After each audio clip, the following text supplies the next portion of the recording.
Hello, everyone, and welcome to another episode of the Bola Bola Show podcast. So, as mentioned in our previous episode, this week we're going to talk about Italia 90. But before we get into that, I hope you enjoyed the episode specifically on Mexico 86, which is the introduction to this series, as we build up to what's going to be an exciting summer. So, without further ado, let me bring my partner in crime today. Today is just the two of us. Elwin, how's it going, man? Hey man, it's even great. We got the ball rolling with Mexico 86. Mm. Where are we going today?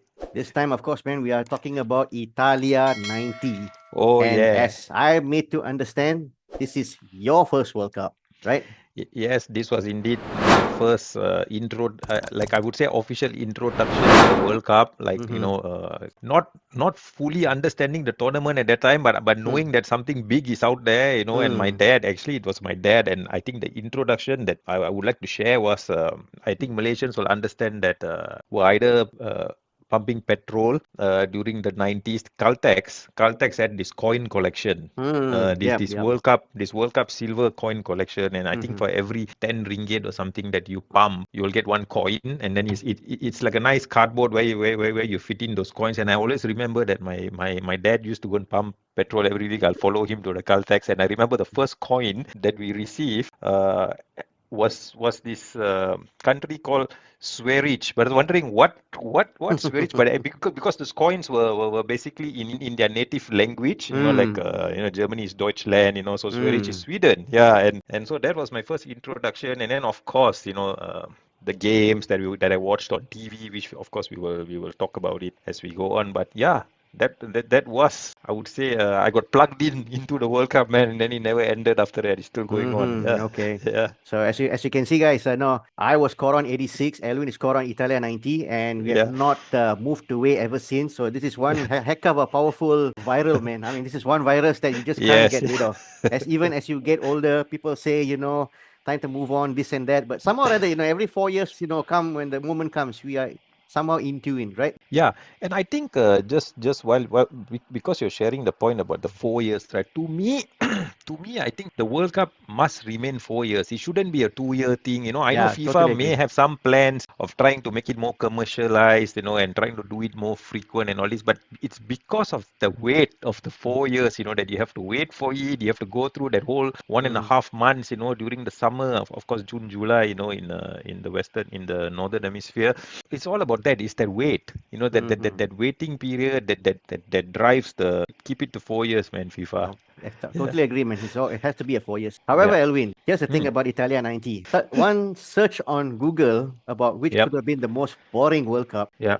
Italia 90 happens to be right at the top for quite a few reasons, particularly because it had the lowest per goal for on an average for each game, which is about 2.21. Yep. And some will argue that, because things maybe tactically, a lot of teams were defensive. The final itself was quite a very dull affair. It was decided on penalties. The semi-final also was decided on penalties. But I suppose, I think we can try to narrate it in a different way. We can try to prove it that it's not boring. I think there's a lot more to it, right? Yeah, for sure. I mean, of course, the world wants to see goals, and goals is entertainment, and entertainment comes with its own values.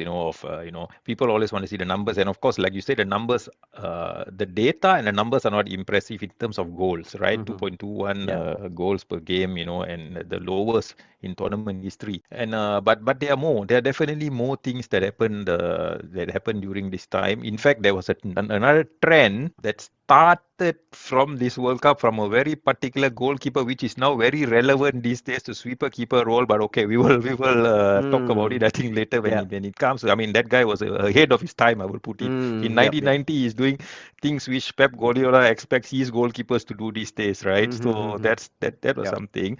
Yeah. But yeah, as you say, the perception was, of course, the very heavy defensive tactic, and also certain rules. I would say interesting rule. The back pass rule itself came out of this World Cup thanks to Mm. the data from this World Cup. So teams were basically playing not to lose. It was more on that kind of mentality. But of course, more in terms of being very rigid in defense. So if you looked at it in another way, if you were to do a defensive analytics, and how they drove the tournament during this way, it is interesting. I mean, lack of goals does not mean it's boring. I mean, this is what I'm trying to say. Totally agree. I mean, there's always this. I mean, I understand where fans coming from when you watch a football game. It is the goals that you're looking for. Yeah. Goals are the one that makes the difference. Goals are the one that makes people celebrate and all that. That's true. I mean, not taking anything away from it. But I think for the fact that when the perception that is negative football, I will look at it more on the basis that is tactical excellence. Yes. Because if you look at what was about to happen in subsequent World Cups, the teams that go on to win the World Cup, maybe the exception of Spain in 2010, but more or less every team that went on to win the World Cup had to prioritize certain element, which is a very tactical, disciplined defense. I mean, that's the fundamental of it. Of course, yes, the flair, the attacking things are vitally important, but I think the idea is that you build things from down to up. I mean, emphasizing things on a pragmatic basis doesn't mean that we are playing defensive football, but it's rather than saying that, we just want to protect our base. We rather not concede and try to score, but rather than, trying to score, but not trying to concede. I hope that makes sense, lah. Yep. Totally makes sense there, man. Yeah. Yeah. And the other thing, of course, the argument is because this is in Italy, in the home, in the country that gave birth to the thing called Catenaccio. Seria. Yeah. So I don't know, man. I mean, is that really a fair judgment? I don't know. It could be coincidence. I mean, of course, Catanaccio, and the way the Italian football is developed over the years, they always emphasize also a lot on the defensive. Remember, like we heard stories as well as an Italian kid. They always wanted to focus on being that center back, that right back, and not an attacking midfielder or striker or something like that, right? The focus is always there, but if you think about it, it's discipline, right? Because if you look at the players that they produce during that time, those names, you don't forget, right? Yep. Those really hardcore defenders from coming out of that Italian league. So Yeah. yeah. And of course, as the time we were recording this podcast, it's a known fact that Italy will not be in this coming World Cup. This will be the third consecutive World Cup. And I think if there's a prime reason why they are not today is because they don't have those defensive type of players that I think Yeah. we'll probably focus on this podcast. At least that's my opinion. Okay. Yeah. I mean, I think, yeah, you made sense, and it's quite hard to actually comprehend as well. Three. I mean, of course, what is happening today? Three World Cup in a row. When you look at team that Italy was, right? So, man, we're going to start right from the beginning itself. Mhm. The very first match of the tournament. If there's a reason why I would say this World Cup is far from boring, because I think the first opening fixture itself has already set off what Italia 90 was going to be all about. And that is match between defending champion Argentina, our favorite team, against Cameroon, man. Take it away, Alvin. Of course, this was something totally out of the blue, totally unexpected. It was Cameroon's introduction to the World Cup as well. But they showed up big time, but they really showed up because they did whatever they could to basically stop Argentina. Of course, Pumpido, the goal, right, from Omambi. You can say, yeah, it comes down to Pumpido having some butterfingers during that time, right? He could have done better. Just the presence of Cameroon and those flying tackles. There's one. I don't know if you remember. There is one incident. I believe it's Patrick Massing. Benjamin Massing, yes. Yeah, Benjamin Massing, yes. The late Benjamin Massing. There were three guys that tried to stop Kanija at that time. So the first one, but the thing is, Kanija kept running, right? You can see he's like almost losing his balance, but he kept going. I don't know, maybe in modern football now, the guy would have just fell down and the card would have been short straight away. But the first tackle, he was tackled, he almost lost his balance. The second guy came, and then the third guy was, Massing, and the boot also flew out, right? I mean, to me, that is one of the most tenacious tackles in the World Cup. But yeah, unfortunately, as an Argentina fan, it didn't go our way during that time. But Cameroon, man, yeah. What can I say? And what a goal! What a goal from Francois Oman-Biek. Yeah. This was before Cristiano Ronaldo doing those flying headers, Yes, header in the air. He yeah. was the guy that was doing it back in the days. You can Yeah. practically see him floating up in the air, standing there waiting for the ball to come, and he headed it down. And it's Yeah. such a powerful header that Pompido just couldn't have a grip on it and the ball just went into the Yeah. goal. And another thing that I would probably need to highlight is the fact that the Cameroon jersey, Hmm. the fluorescent green color, I think that's quite of a new thing, I would say, in football at that time. If you were about to look at future World Cups, how the jerseys, this is where it all began. The Yeah. jersey designs, the a lot of details that goes in, not just a typical Adidas strip with just the three stripes on the shoulder. You start to see other things, elements on the side or in the middle and all that. Yeah, and that Cameroon one definitely brought a lot of color and flair, I would say, to Mm. those kids. In fact, that retro kid would be awesome, man. To get our Yeah. hands on it. Yeah. And we mentioned color, man. What could be more colorful than a goal celebration? Cameroon introduced us to this World Yes, Cup. that goal celebrations, that going to that corner flag. But in fact, at that point of time, if you also notice, Cameroon did those celebrations. Of course, it kind of brought always that you will always look forward. Cameroon started it, right? But you will always look forward to when an African team scores, right? Like, okay, of course, after that, many years down the road, you'll get teams like Nigeria, Senegal, everybody coming up with their own African style celebration, right? Which really brought a lot of flair and color. But that dance that Roger Milla did at the corner flag, if you realize Careca also did, Careca had something similar as well that he Hmm. used to do for Brazil, when when Okay. when he scored. It's fair to say that that win against Argentina was not a fluke because Cameroon really, I mean, they really made their presence felt at this World Cup, right? I mean, they Yep, all the way to the quarterfinal. I mean, it certainly was. In the previous episode we talked about Morocco being the first one to get out of the group, but yep, I think yep. when it comes to fans' memories, they will always look back that Cameroon's performance was like the like Yeah. finally Africa is making its presence at the World Cup, right? Yeah, yeah, for them to actually, make it being the first, African quarter finally, right? And people start to take African teams seriously at the time. And of course, even for Roger Milla, he scored 4 goals during the tournament, so it was also a amazing At the age tournament of for him. 38, But yes, at the age of 38, yeah. I mean, mind you, this was a different time. That if back then, 38 years old, still playing at the World Cup. I mean, that's quite a something. And Roger Milla did that again 4 years later. Yeah, yeah. So I mean, of course, at the age of 42, so he Mm, kept going. It was yep. hard to stop this guy. It no longer they no longer will be regarded as any lightweights or and all that. But and the you can say the power is shifting. Of course, not fully. It takes time because it always has been a very dominant European and South American Mm. showcase. Yeah. And another team that also surprised us at this World Cup, Costa Rica, a team that I'm supposed that not many of us will have big memories of back then. I mean, this Yeah. is the Costa Rica. We probably will remember the Costa Rica team from the 2000s, but 1990 was when they first made their debut in the World Cup. Yeah. And I suppose the biggest surprise is not the fact that, they get out of the group stage. They had Brazil. I mean, Brazil was going to be a tough team, so Brazil topped the group, but they still managed to overcome two other seasoned European teams, Sweden and Scotland. Yeah. So, being quarter Scottish of myself, I must say it's heartbreaking.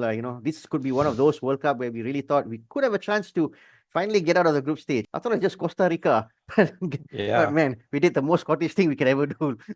Yeah, yeah, because Scotland, yeah, I mean Costa Rica, big kudos to them, making it out of that group stage, and again, really showed people what an underdog story it can be. This World Cup, besides Costa Rica, there were a lot of very interesting run-ins, right, from teams, and we must understand that this is a 24 team World Cup, right, and it's not what we are looking at now, being of course it has the thing and the format has now grown all the way to 48 teams now, right? But having a tournament of that nature and having these teams really come succeed, I would say, getting themselves out of the group, it is definitely something. Yeah. And Costa Rica, I mean, for me at that time, I mean, it was an unfortunate incident for Costa Rica when I got to see their first game, actually, because I only watched it. I mean, I managed to catch a Costa Rica game at that time during the knockout stage against Hmm.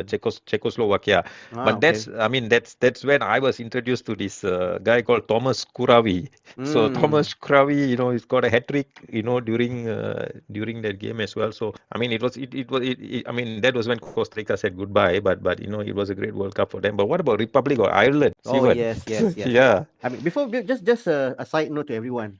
Mm. A good reason why, this World Cup from the CONCACAF region, we had Costa Rica and the United States of America. If you realize there's one name that is glaringly missing, which is Mexico. It's because Mexico, I believe, was suspended from this World Cup. I think there was an incident that happened during in one of the underage category tournaments, which they wrongly registered a player who was not qualified to play in that tournament. And so they were subsequently banned from international football, hence why they missed out on this World Cup. So teams like Costa Rica, who made their debut in this World Cup, make sure they make the best out of it, because they may never know, they might have another chance to qualify or not. So while they were there, they really did a good impression. And as Yeah. you mentioned, Elvin, Ireland, one of the Yeah. key factors of Ireland's rise during this era is down to two things. Number Mm-hmm. one, the head coach manager, Jack Charlton. Chart. Okay. Yeah. I always get mistaken Jack with the United legend, Bobby Charlton. I always thought, Bobby. Yeah. are they these two the same guys? But then I realized, oh, okay, they're actually brothers. Yeah. And Jack Charlton is the manager of Ireland. And the other factor is the fact that, they managed to broaden their search for talent, their pool of talent, by introducing players who were not necessarily born in Ireland, but have Irish heritage. That means many of these players were playing their club football in England or maybe in some part of Mm-hmm. Europe, but because they had that connection to Ireland through one of their parents or grandparents, made them eligible to play for Ireland. And that really, certainly has elevated this team who took part in Euro 1988, did surprisingly beat England in that tournament, and here in this World Cup. I know they didn't win, but man, they Yeah, so exactly. I think that was the interesting part that you mentioned, right? They didn't win, they made it to the quarterfinals, right? I mean, yeah, in the end, they got knocked out by Italy. Yeah, they they lost got that game. knocked out. Yeah, They got knocked out by Italy in the quarters, right? But all the way to the quarters without losing a game, yeah, right? And without winning a game also. So you're yep. wondering, okay, how did that? I mean, how did they do that, right? But that's how they got out of the group. Of course, shocked Romania. I mean, I would think Romania in the second round was also, of course, the Romania of George Hagi, and Marius Lakatos. during yeah, these guys, right? Marius Lakatos, yes, and still, the Irish beat them on penalties and were knocked out by Italy. Romania itself being in the round of 16 was a surprise as well, because they were in the same group with Argentina, Cameroon, and of course Soviet Union, who were runners Yep. up in the previous Euro. So they beat Soviet Union in their first game and made the most out of it to come to this round. And another interesting factor, Elwin, I just found out today is that, Mm. you see, the thing is about Ireland's group, which is together with England, the Netherlands, and Egypt, Egypt. yeah. They and the Netherlands finish on the same point, the same goal difference. Everything was the same. So, in order to determine who gets to finish second or third, it had to be decided by a coin toss. Did you know that? Oh, okay. That yeah. I mean that's news, man. Yeah. So that's how they position themselves. And that means Netherlands could have got Romania and Ireland could have got Germany, but it ended up the other way around, right? Exactly. Yeah, man. See now you guys tell me, those of you who are Yeah. listening to me, do you really still think Italia 90s boring? Yeah. Has ever any of your favorite World Cup had match decided by a coin toss? Think about it again, man. Yeah. Yeah. Some great nuggets from Italia 90, man. And Yeah. last but not least, I think it's a team that you probably gave a little bit of introduction at the start, which is what we need to talk about now. The Yep. team is none other than Colombia. I mean, the team Iconic, that right? the team's color, Yeah. the style of play, the looks Yep. of the team, Mm. everything about them. There was just something about them that Including the supporters. I think if you realize Colombia had one bird, that was this guy the giant bird. that Yep. the giant bird and the way they lift him front and back with the wings flapping, right? That Yes, yes. And the thing is about Colombia, of course, this was sort of like their coming of age in football in a big time, because I think this current generation will always look back to the Falcao and James Rodriguez, yeah. those group of players. But if you ask for people like our age, this is the Colombian team, the Carlos Valderrama, Freddy Rincon, Rene Higuita. That's the name. Elvin will take it away, man. Yes. Elvin. Maybe Yeah, so like you say, okay, we'll start off, of course, with the first name you mentioned there, Carlos Valderrama. Carlos Valderrama is another guy you cannot not recognize him on the pitch, right? With that hair and it's all blonde and his passing skills, man, that sharp point to point is passing, his short passing, his vision, and they had this kind of flamboyance in them, right? and it was a very possession heavy football. So like I was mentioning earlier, what we see these days in terms of keeping possession, short passing, keeper playing out from the back. Reni Iguita was already doing it during that time. Of course, probably the game has not evolved fully at that time to really understand this, of course. But Reni Iguita being flamboyant as well, he can be very careless, right? Because he sometimes takes it a bit extreme, especially like that game against Cameroon when they end up losing that game. I mean, he went up too high, I would say, right? And then he But misplaced the but pass. to be fair to Yeah, him, that particular game when I look back, I don't think that the fault is on Rene Guita. The fault is on the defender who passed the ball to him at that very specific time. I yeah, mean, it yeah. really caught him in a really difficult situation for Yeah. him to do something about it. I mean, that's just my perspective, lah. Yeah, I, Yeah, I I I think it's a good point there. But Reni Iguita, way after this World Cup, he left everybody else with the scorpion kick. I mean, of he course, left he yeah. left he left another. But when he comes back to this Colombia team again, so they were very possession heavy, right? And in fact, the game against Germany that they drew one Oh, all, yeah, man, that was just an awesome yeah. game, and they had in fact more possession and they completed more passes It than was the probably Giants. the only time in that World Cup where Germany truly felt like they were really tested. Yeah, Even though yes, Germany took the lead, I think, and there was only 4 minutes left of the game, but the goal, the manner which Colombia equalized, wow! I mean, that yeah, was something, lah, man. Just to share with you, because you mentioned possession, the way they play possession-based football and all that. yeah, It's a big part of down to their head coach Francisco Maturana, yeah. whom I think is one of the most iconic football coaches of that era. I think to a large extent still is, because if you think about it, in South American football, he still remains probably the most successful, the most recognizable, and the most iconic black South American coaches. We haven't had anyone out of his stature ever since. And he practically built on the idea of playing exactly like, I mean, not to say exactly, but he was actually Mm, inspired by the Netherlands team from the 70s, the Johan Cruyff total football era. mm, But he made an interesting point that his team plays better than the Netherlands simply because the Netherlands goalkeeper from the era, Jans Joblot, he was more of an outplaying keeper, but tends to clear the ball. Whereas compared to Rene Guita, he can do probably a lot more. He can pass, he can dribble, you just name it. So the whole idea of that team was basically on Maturana's inspiration from watching that Netherlands team from the 1970s. And of course, we did touch a bit about practically one of the reasons why Colombia didn't get the chance to host the previous World Cup, because of the rise of the drug cartel. mm. And but what we need to remind everyone is that how much they were too part of that rise of Colombian football from the era. Because many of these cartels, probably the most recognizable name, Pablo Escobar, did invested their money in football, buying over football club, and because of the money they were pumping into the football club, they were able to hire good quality coaches, bring in good quality foreign players, and they were able to pay their own players very well, that they didn't have to let them go to go play in Europe or go and play in richer football leagues, and that enabled them to develop that talent. In the case of like Escobar, for example, with the money that he made from the drug business, he actually did some of it by investing it into the barrios, by providing road schools,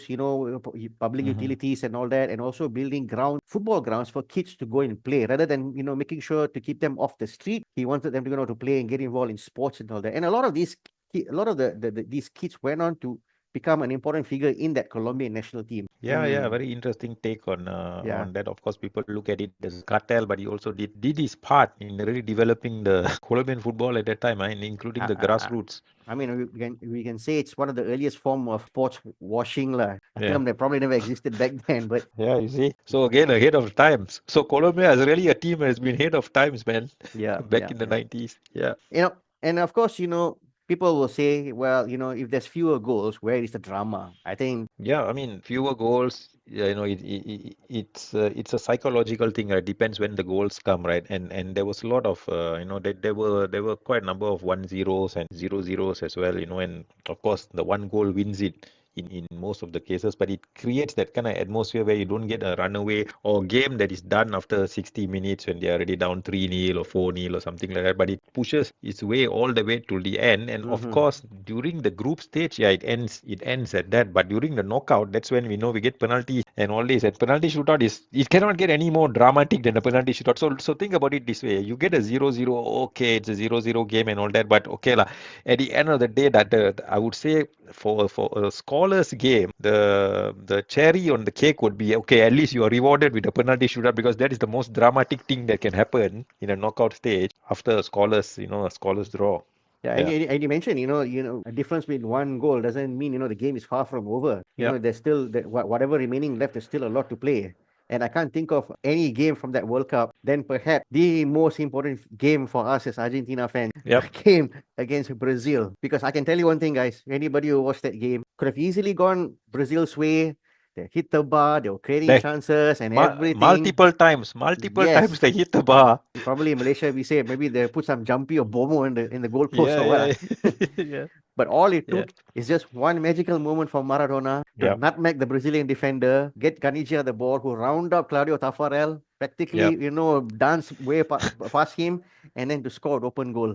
And that was the difference in that game. But even though after scoring that goal, it was still far from over because Brazil, mounted a comeback and could have still caused, whatever damage they could. So that's a good example of why we say that, even though fewer goals doesn't mean, there's Yeah. less drama. Yeah. It was really 90 minutes, 90 minutes all the way. And yes, as you summed up that game, it's probably one of the best ever 1-0 games you will find all out there, right up to the end, man, right up to the end. Yeah. Yeah. And how sweet a victory. And for a fact that that game, of course, years down the road, there is this holy water incident comes to the forefront. Branco apparently claimed that, that drank the water bottle from the Argentinian side. Claimed that, after drinking the water, he couldn't fully focus on the game. He was oozing around the field and all that. So there were claims or accusation that he was probably drugged lah. I don't know how far to how extent this could be true, but it's one of the few mysticism thing when it comes to matches involving Argentina and Brazil. And this was the last time both national team will end up playing in a World Cup. We never had one Yeah. ever since. So it's again Italia 90 ticked off there. Why it's not really a boring World Cup. It's okay. Let's see 2026 maybe. Yeah. Yeah. And I suppose, because of these few margins, I mean, well, margin of difference is what I would say that, there's this psychological intensity versus modern chaos. I mean, would you agree with that, Alvin? Yeah, it's cagey, I would say, but in the process also, of course, we need to understand that it was always it's record. Okay, they mentioned record low goal, record final, lower scoring final. Of course, we'll come to that later, and also red cards and yellow cards as well, right? So there were also records in that, right? 16 reds and 164 yellow cards, So it was very physical, high pressured, cagey matches, right? It's all about tactics. It's all about getting that one moment, that key pass, that one moment that to break the deadlock. And I suppose if there's one name that will always be synonymous with Italia 90, it's a name by Salvatore Schillaci, right? I mean, I'm sure he had a career before and after, but if there's one reason that he'll be remembered forever, it's because of what he did in this World Cup. He came in as a sub, and before actually making that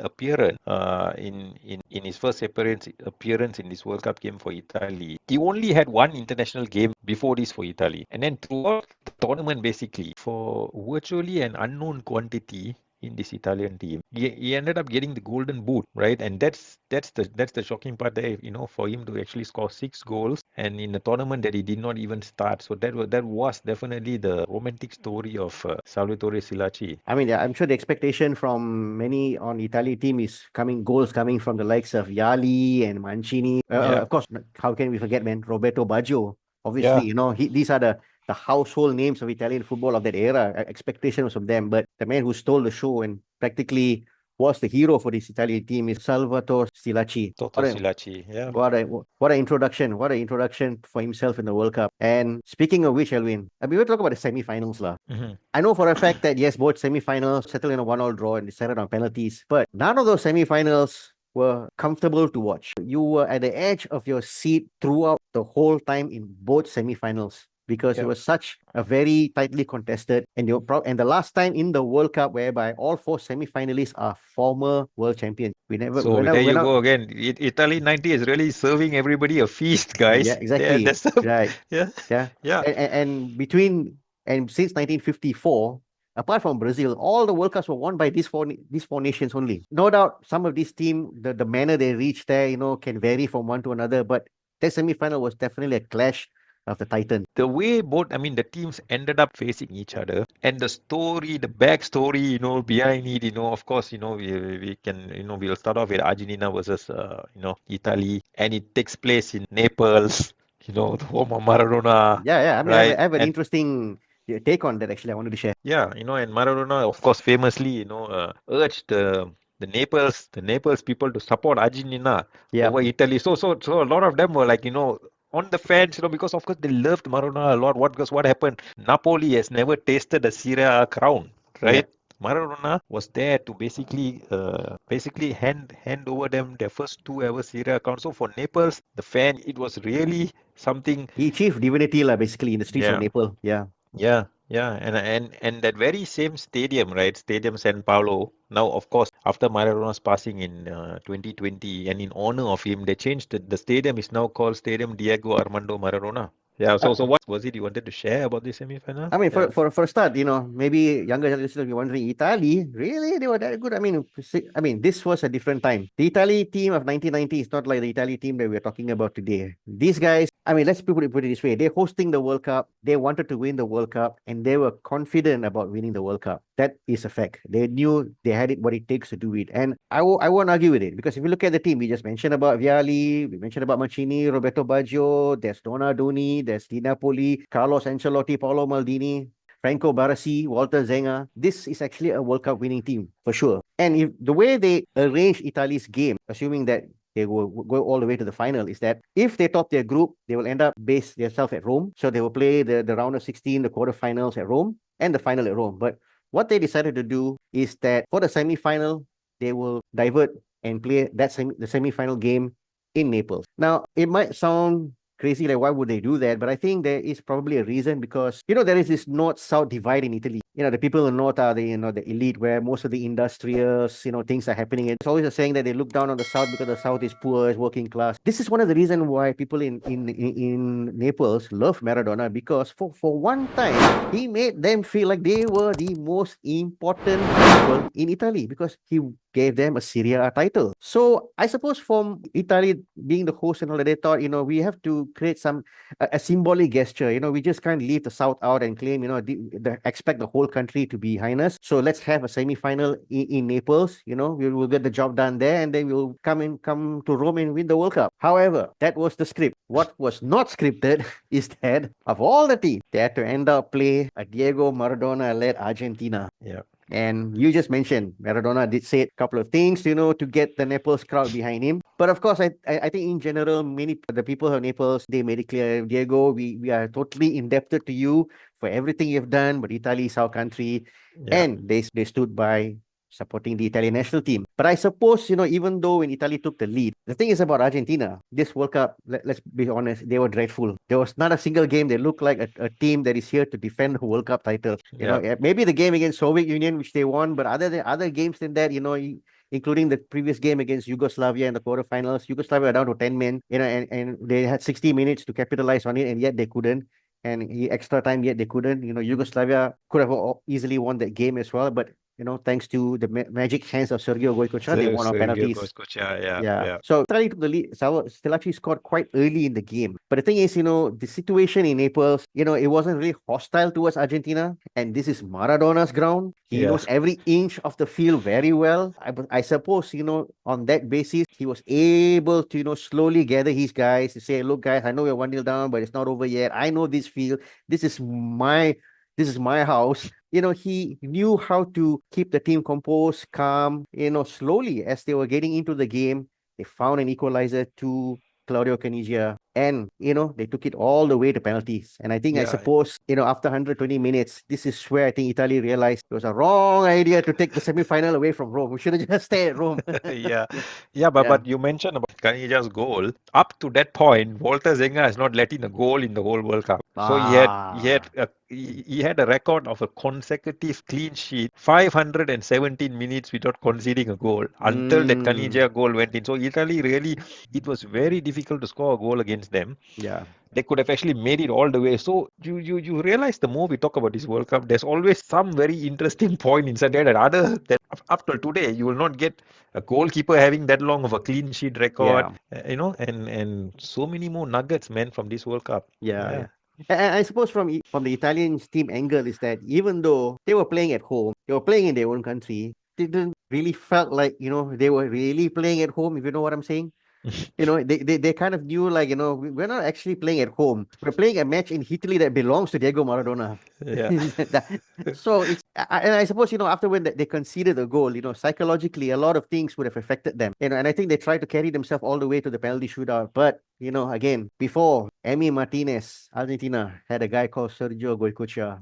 Yeah. His magic hands was really fundamental, in helping Argentina to, win that penalty shootout. And again, Elvin, not someone that people would have expected to make a name in this World Cup, right? Yeah, again, another I would say Toto Schillaci's story on the other end of the field, right? One's a striker and this a goalkeeper. He was not a starting goalkeeper, it was Pumpido. So Goicoechea was not even a starter. Yep. But how he carried the team through after Pumpido's injury to step into the shoes and to take the lead in goal. He was one confident goalkeeper, like you said, when it came to penalties. Of course, now when we have Emi Martinez in goal, you as an Argentina fan, we can be honest. Let's just have a quick chat here. Hmm. The goalkeeper position is always something that always borders us a lot, right? Especially Yep. when it comes to Yep. penalty shootout Yep. and all Yep. this. And then we always reminiscent back about always think back when it comes to penalties. We wish we had a Goicoechea. We wish we had a Goicoechea because the goalkeepers that came down the line after that for many years. Okay, Carlos Roa was very short-lived because he had other plans in his life. Mm-hmm. But up to Emi Martinez, when Emi Martinez came, now you have back that confidence again, I think, as an Argentina fan when it comes to penalties. Yep. I mean, for quite a long time, I think we never really had a top Yeah. reliable keeper. And prior to Martinez, the rest. I mean, of course, Carlos Roa was top class, but Sergio Goycochea, man, was something else because he. Let's be clear, you're a goalkeeper coming into the middle of a major tournament, trying to assert yourself in the team is not as easy as one can imagine. And to suddenly come Yeah. into the picture, step in the most critical time when Argentina lost the game against Cameroon, and we had to make it out of the group stage, play against Brazil, Yugoslavia. Well, it says a lot about Goicochea's character as a whole. Yeah. Yeah. So let's go to the other semi-final now. Germany versus England. And for the record, everybody, if in case if you have a chance, go and check out one of our earliest episode, which we spoke to one of the protagonists who played in this semi-final, right? Thomas Berthold. Yes. Yeah. Hmm. He was very stuck in and really got himself Yeah. into Paul Gascoigne's Yes, basically yes. that if you watch the highlights about Paul Gascoigne going through a roll in one of the tackles made basically yeah. Thomas Berthold was stuck into the thick of things. But of course, again, another semi-final with another interesting backstory. The way the cards fell into place, right? Argentina, Italy, Naples. You can never get another bigger semi-final than England versus Germany, Yep. right? Yep. With the backstory and all the history that between these two nations, they go back many years having this beef against each other, and what a better way, in a World Cup semi-final, right? Yep. Yep. And this was held in Del Alpi in Turin. Of course, the first goal scored by Germany by Thomas Bremer, a free kick that was deflected, and the way it just fell into the back of the net. Yeah. I always tell this England fans, if there's a liability in this England team, it's your goalkeeper, Peter Shilton. He was a liability 4 years ago, should not have started 4 years ago, and he's still starting 4 years later. It doesn't make absolute sense. I think Chris Wood would have made a better goalkeeper for England. And what happened? Of course, Lineker equalized for England, and then the game went. I mean, Klinsmann had his fair chances as well, hitting the post, and in fact missing some very clear cut chances as well to actually win the game. But Steven, when it comes to penalty shootout, which team in the world do you not want to face? Germany, of course, Germany. This England team, I would say, reaching, because this is their best ever achievement in the World Cup since winning it in 1966. Prior to the World Cup, the late Bobby Robson, the England manager at that time, he announced that he's stepping down after the World Cup because he have decided that he's going to take up a job in Holland. I think he's going to coach PSV Eindhoven, right? And the press went after him. They really took they knowing how the English press really works. They really painted quite a very bad picture on him, as if like he's already like thinking about elsewhere. He's not going to go to the World Cup with all his focus there and all that. But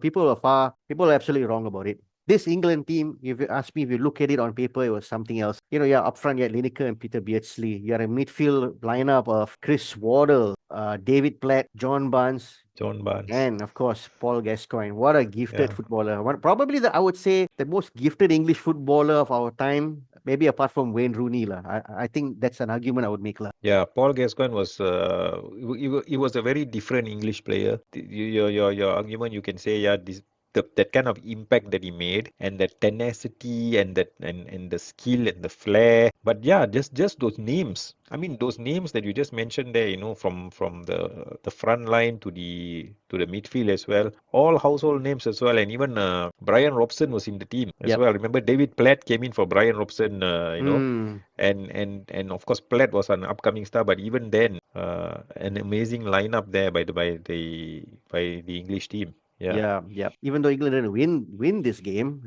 penalty shootout it will be the first of many episodes where penalty shootout will become such a cruel thing to English footballer. This was the yeah, first one. There's many more to come. yeah, And in this case, I think it was Chris Waddle and Stuart Pearce who yeah. became the villain of missing the penalties against Germany. Yeah, Mm. Stuart Psycho Pearce, which will redeem himself down the road. But Stuart Pearce also was very menacing on the left back Oh on the yes, left back indeed, road. indeed. And interesting, he is one of the defenders that takes free kick. A bit of Sinisa Mihailovic. Okay, just had the thought there. But yeah, Suppose if you look at this semi-final concluded, of course we end up having a repeat of '86, which is between West Germany and Argentina. But if you think about it, it could have gone easily either way. You could have easily got Italy and England in the final, or you could have got Italy, Germany in the final, or you could have probably got Argentina and England in the final, because that's how very in the intensity and tightly contested these two semi-finals were. So those of you who were watching these two games live in the early hours in Malaysia back then, I'm pretty sure yeah. most of you guys weren't able to close your eyes and sleep for 1 second, because it was such a game that it kept you on the edge of your seat all the time, Yeah, right? yeah, yeah, sure. And I mean, of course, the final. Okay, you put the final aside. That semi-final days, right? That's probably for Italia 90 the best moment of that World Cup. I think that to encapsulate that World Cup, that two semi-finals. Mm, That semi-final part. Because of course, when it came to the final, it was a very different story. right. So, which is what we're going to talk about, guys, right now. Both teams were locked in to win their third World Cup. Where do you want to start, Elvin? I think I'll start. Okay, I I think we think should start with the national anthem. What happened? I mean, we kind of. I mean, this was kind of anticipated, lah. For the I moment when mean, yeah, Maradona but was practically swearing on the camera when the Italian guys were booing. He found out the entire stadium were booing the Argentine national anthem. it was because of course it came with what happened in Naples, right? Yeah.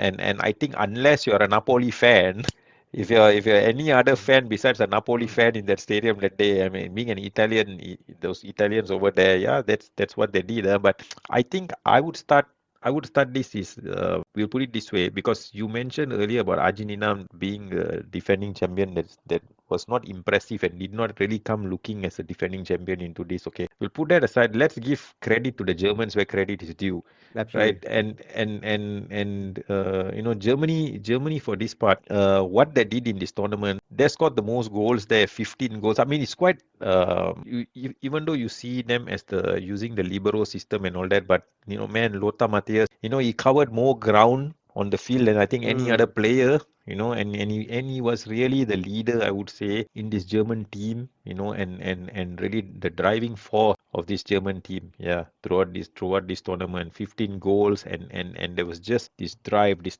tenacity, it was a very cagey affair. But you know what, Steven? I'm not sure. Maybe up to now, but I think and up till today in a final, of course, 1-0, and Argentina did not have a shot on target. yeah. So Yep. I mean, yeah, Thomas Berthold did spoke to us. He said, they were pretty confident about winning this game because, they were probably pin Argentina right in their own half throughout the whole time. It's such a very well-oiled machine German team. Klinsmann, Rudi Voller up front, Libaski, Matthias, Hessler, Bremer, Kohler, of course, Berthold on the right flank, and what Guido Buchwald and Bodo Igner. If you're a football fan back then, what a team this was. A German team yeah, that, it probably wasn't a German team that played the kind of football that you get excited with Germany today, but it was a yeah. German team that knew how to get result. Result was Yeah. guaranteed. They will Yeah. deliver it for you. It was German precision, knowing when to get things done. And in fact, I think even Goskocha almost had it. Yeah, He went the right way. yeah, When Bremer took the penalty, he went the right way. He was fully stretched, but Bremer had a good penalty. I mean, he yeah, put it right at the corner. yeah. It was right. Yeah, it was right at the corner. Just missed the fingertips as Goikocha was diving on the right side. Mm. That means he could still guess so you see Sergio Goikocha could still guess the right way where the ball was going. And of course, this will also crown Franz Beckenbauer as the second person to win the World Cup, both as a player and manager. The first one was Mario Zagallo. And of Yep. course, a certain Didier Deschamps will accomplish this feat years later. Lah. And that pretty much what was the fight. Of course, the final wasn't just about the goal. There were other things that happened. You mentioned about cards. Yep. And the first red cards in the final, Yep, not card but cards. yep. Yeah, shown to Argentinian players. Pedro Monzon Yeah, and and Gustavo Desolti. I think it came to that point. It was basically whatever it takes, full of emotion already. You're just one more step away. But they were a tired lot already, I think, by that time, I mean, Argentina right? was practically under strength because Caniggia was Yeah, suspended for the final. They yeah, also had Sergio Batista, Olaticochea, and a few other key players that just, because as I mentioned to you, they were dreadful all the way. They fought yeah, every tooth nail all the way and it cost them cards and cost them suspension. And I mean, it brought them as far, I think, to put it this way, Diego Maradona brought them to as far as he could. I don't think yeah, there's any more else that he yeah. could It have was done. spent. Yeah. It was spent. Of Yeah, course, the side of him crying and all that. I mean, he definitely would have wanted to win this World Cup. Winning in '86 was important, but knowing the fact that this was in Italy, he would have wanted it more than ever. Playing yeah, in the country that which practically he has called home for a few years, dominating the landscape of Italian football in a most unconventional way. He didn't took any fancy side. He took a Napoli to Serie A titles, winning. He took Napoli to the top. I'm sure he would have wanted to cap it off by winning the World Cup at this very same country. It wasn't meant to be, man. yeah, So we come to the last spot from an atmosphere perspective, cultural yeah. backdrop. Of course, to me, this was like my first time watching World Cup matches played at night time. Something which didn't happen in '86. So this is the first time especially the games during the early hours. I mean, that was quite a new thing for me. What about you? Yeah, in the wee hours, Mm. and talk about, okay, let's just go back to them, trying to relive back the days of how I used to watch the games because I was a 10-year-old supposed to be in bed going to school the next day, Mm-hmm. but knowing that you can sneak out of your room, turn on the TV and put the volume to zero. So there are games that I watched totally not listening to any sound, but just so glued to the TV, sitting so close to the TV, under the TV, basically putting my head up there, and just the thought of watching the game without any sound because I didn't want to wake up my parents. Of course, I had to go to school the next day. But see what the World Cup does to you. Italia '90 was definitely the beginning for me for this. In terms of cultural perspective, of course, this was when also Pavarotti launched the song Nessun Dorma. That very song, Oh yes, what an iconic song. I mean, we can't belt it out now. Maybe one of the karaoke sessions you will try it, but okay. But even another thing, maybe because this is something I have so much of memories about this World Cup being my first. I will always remember the mascot, the Ciao Mm. mascot. It can be the most simplest thing, right? It just looks like an Italian flag, a robot with the Italian flags all around him, Mm-hmm. with the head. There's a football, but it is a memorable mascot for me till now. Yeah. So if I can find any, for me personally, if I can find any memorabilia about Italia '90, anything that I can collect about Italia '90, be it T-shirts or any kind of collectibles, I will definitely go for it. I'm definitely on the lookout for it, right? And yeah, it's just going Mm. back to the memories down, Yep. the retro lane. Yeah. Yeah. What we can also remember about this World Cup is that this, for many countries, this will be the last time of their appearance at the World Cup. This will be the last time Soviet Union, of course, was pretty much running on its last legs before it gets dissolved in the following year. Yep. This will be the last time you'll see this country in the World Cup. The last time you'll see a national team with the alphabet USSR, that iconic USSR on its jersey, which will never You, happen again. Yeah. yeah. In fact, that jersey, USSR CCCP, CCCP, correct. Yeah. yes, CCCP. That jersey, man, if guys got your hands on that jersey, that is one of the most iconic jerseys. Yeah. and Czechoslovakia will cease to exist Yep. because they will break up into Czech Republic and Slovakia. Yugoslavia at the time was, of course, a country with many republics. But by the time when they qualify for another World Cup, pretty much there will be countries like Bosnia, Slovenia, Yep. Macedonia, Croatia, and all that. So yeah, from a global standpoint, quite a lot of things were breaking apart, like basically. And I also think that this World Cup was also because if you remember, Elwin, a year Mm. before that, the Berlin Wall came down. A Yep. lot of these former Eastern Bloc countries that used to be under communist rule all came out of it, and were embracing a new freedom, democracy, and all that. And I think you can sense it even in the stands among the fans as well. It felt like 1990 was not just a coming of a new decade, but this World Cup was also like a celebration, a moment of people coming together. At least Yeah. that's my perspective. Yeah, with all the with like what you mentioned, right? All those historic moments that basically happen during that time. But as we mentioned about something earlier about certain iconic rule changes that came out of this World Cup, right? Because of course there were a lot of I would say complaints coming during that time about the back pass rule. Mm. Because back then, man, at that time, anybody could pass the ball back to the goalkeeper. The goalkeeper will just hold on to the ball, and then burn as much time as possible, right? Mm. That was a catalyst for the back pass rule to be basically, implemented in down the road. I mean, just few years later from this 1990 World Cup. Another thing to point out is this was the last World Cup where you get 2 points for a win. Because Mm. previously it was, I mean, the generation now, maybe when you guys are listening, you never heard of 2 points for a win and 1 point for a draw. It's to make it more interesting to incentivize, I would say, teams to go out and win. When you win, you get 3 points, right? So it separates just that 1 point difference between a win and a draw. So all these things happened, a lot of things came out of the byproduct of Italia 90. Yeah, because the least scored goal World Cup. People were trying not to lose rather than trying to win. So Yes. they had to figure out Because a the way difference was how 1 point, right? You think about it.